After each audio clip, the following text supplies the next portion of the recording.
Assalamualaikum warahmatullahi wabarakatuh. Alhamdulillah, kita bersyukur kepada Allah Subhanahu wa Ta'ala yang telah memberikan nikmat hidup, nikmat iman kepada kita. Salawat serta salam yang tercurahkan kepada Nabi Muhammad SAW, suri tauladan kita semua.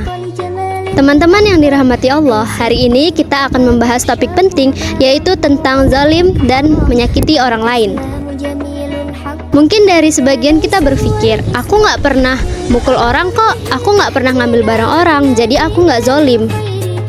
Tapi coba kita cek lebih dalam, pernah nggak kita ngomongin teman kita yang buruk-buruknya itu dari belakang, terus kita pernah nggak membuli teman kita melalui chat ataupun media sosial, ataupun kita pernah pura-pura tidak mendengar saat teman kita membutuhkan bantuan kita. Kalau pernah, itu termasuk ke dalam zalim kecil yang bisa berdampak pada dosa besar. Apalagi kalau sampai orang yang kita zalimin itu merasa sedih, kecewa, ataupun bahkan sakit hati dengan kita. Teman-teman, Nabi Muhammad SAW pernah bersabda, takutlah kamu terhadap doa orang yang terzalimi, karena doa itu tidak ada penghalangnya antara dia dengan Allah. Hadis riwayat Bukhari dan Muslim. Bayangi ya teman-teman, kalau teman kita yang kita sakiti, dia berdoa kepada Allah sambil menangis dan Allah mengabulkan doanya, emangnya kita mau dibalas sama Allah? Nggak mau kan?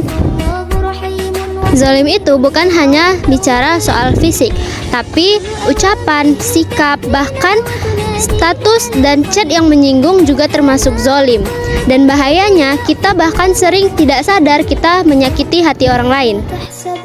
Lalu bagaimana solusinya dan bagaimana caranya agar kita tidak menjadi orang yang zalim? Yang pertama, kita harus menjaga lisan dan jari-jari kita. Sebelum kita berbicara ataupun memposting, kita harus bertanya pada diri kita, ini menyakiti orang lain atau enggak ya? Yang kedua, minta maaf kalau salah. Jangan gengsi, karena minta maaf itu bukan berarti kita kalah, tapi hati kita yang besar. Yang ketiga, belajar merasa empati. Coba kita menempatkan diri kita di tempat orang lain. Jika kita tidak ingin disakiti, maka kita tidak boleh menyakiti orang lain. Yang keempat, ingat bahwa Allah itu maha adil.